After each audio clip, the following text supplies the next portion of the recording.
Bonjour à tous. À l'approche de la visite du pape, la mise en garde contre des billets payants au Cameroun, le rapport final du Chéam sur le défi pastoral de la polygamie et l'assemblée plénière extraordinaire en RDC, c'est aujourd'hui dans SIC Afrique.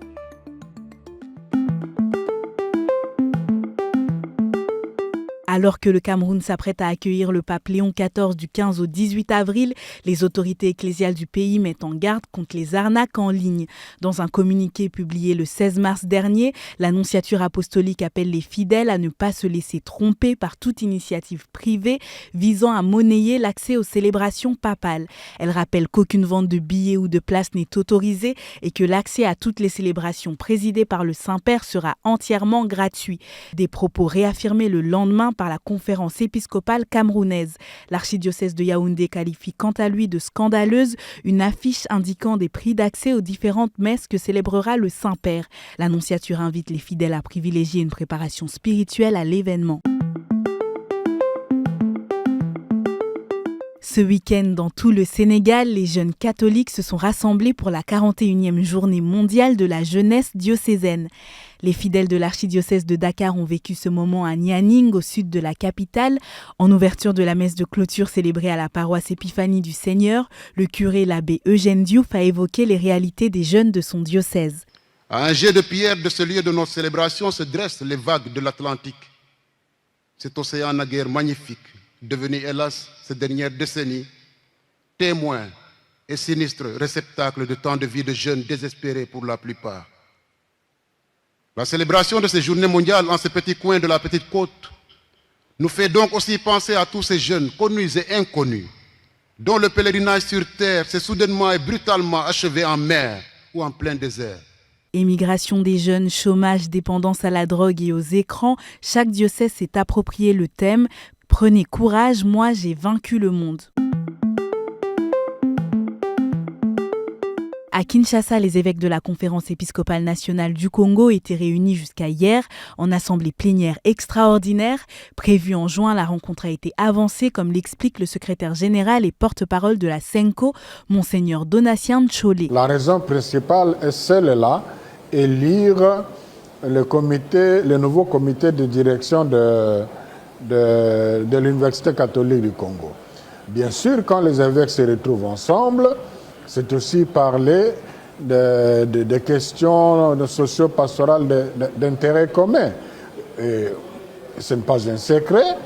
Il y avait une adresse de l'évêque d'Mbujimai à l'attention de l'Assemblée plénière, dont les évêques n'avaient pas parlé, mais qui s'est retrouvé dans les réseaux sociaux.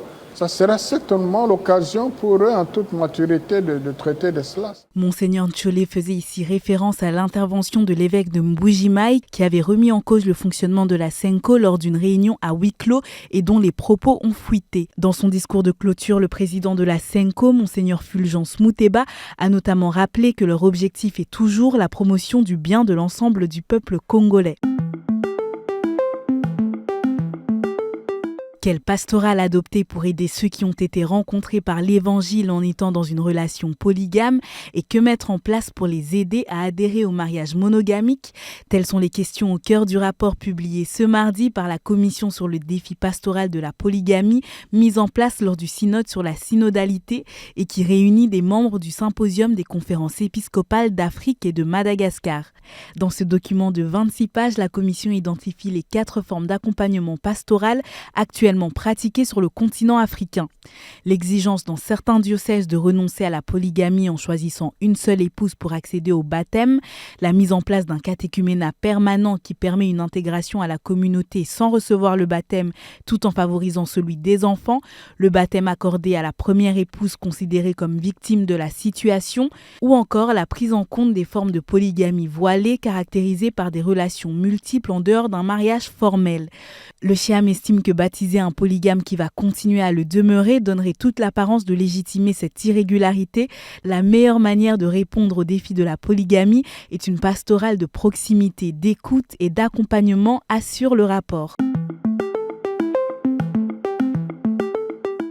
Et au Congo-Brazzaville, la première pierre du sanctuaire dédié au cardinal Émile Biayenda a été posée ce dimanche sur le lieu de son martyre à Kintélé par l'archevêque de Brazzaville, Monseigneur Bienvenu Manamika.